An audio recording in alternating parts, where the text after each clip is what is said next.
जय हिंद साथियों, क्या आप भी महाविद्यालयों में असिस्टेंट प्रोफेसर बनने का सपना देखते हैं? यदि देखते हैं तो उसके लिए क्या करना पड़ेगा? और अगर आप ये सपना देखते हैं असिस्टेंट प्रोफेसर बनने का, तो आपने नेट और यूसेट का नाम तो ज़रूर सुना होगा। तो इनमें क्या डिफरेंस है और किसमें ज़्यादा करियर की ग्रोथ होने की संभावना है? तो आप आज हम जो है इसी टॉपिक पे चर्चा करेंगे। तो सर्वप्रथम मैं बात करता हूँ जो है नेट की। तो नेट की जो फुल फॉर्म होती है वो नेशनल एलिजिबिलिटी टेस्ट होता है, जिसको कि एनटीए के द्वारा किया कराया जाता है। एनटीए यानी कि आपको पता है कि नेशनल टेस्टिंग एजेंसी है, जो कि एग्ज़ाम कंडक्ट करवाती है, बहुत प्रकार के एग्ज़ाम कंडक्ट करवाती है। तो ये हमारा जो है एनटीए के द्वारा हो गया। अब इसमें नेट का क्या है कि नेट की जो 3 स्लॉट बने हैं, यानी कि 3 ऐसे क्राइटेरिया हैं जिसमें हम क्वालिफ़ाई कर सकते हैं।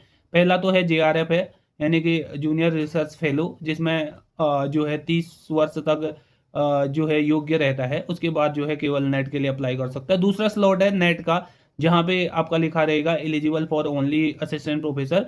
और तीसरा स्लॉट है आपका ओनली पीएचडी, जहाँ पे क्वालिफाई फॉर ओनली पीएचडी आपका आएगा। तो ये क्या था, नेट की जो क्राइटेरिया थी, 3 क्राइटेरिया में वो पास कर सकता है। ठीक। अब दूसरा आते हैं यूसेट पे। तो यूसेट क्या है? तो यूसेट है उत्तराखंड स्टेट एलिजिबिलिटी टेस्ट, यानी कि यूसेट करने के बाद आप क्या कर सकते हो, उत्तराखंड से संबंधित महाविद्यालयों या विश्वविद्यालयों में असिस्टेंट प्रोफेसर बनने की योग्यता को रखते हो, यानी कि आप एलिजिबल बनते हो। लेकिन अगर आपके पास नेट है या जेआरएफ है, तो आप क्या है, ऑल इंडिया में कहीं भी असिस्टेंट प्रोफेसर बनने के योग्यता धारण करते हो। ठीक हो गया। अब किसमें ज़्यादा करियर के ग्रोथ है? तो आप सभी को पता है कि अगर यूसेट होगा तो केवल उत्तराखंड में बनोगे, लेकिन अगर आपका नेट होगा तो क्या होगा, आप ऑल इंडिया में कहीं भी अप्लाई कर सकते हो। ठीक बात।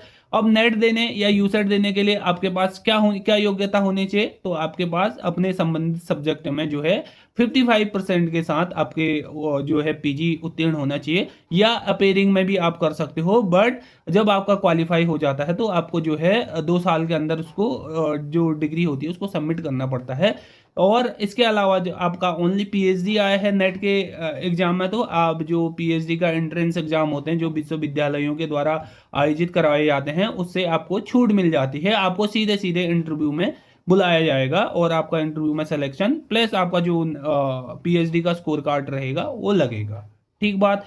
तो ये दोनों नेट और यूसेट में जो है अंतर आपको समझ में आ गया होगा। बहुत सारे लोग कंफ्यूज होते हैं। तो ज़्यादा करियर ग्रोथ किस में है? नेट में है। तो हमें कोशिश करनी चाहिए कि हमारा नेट हो जाए।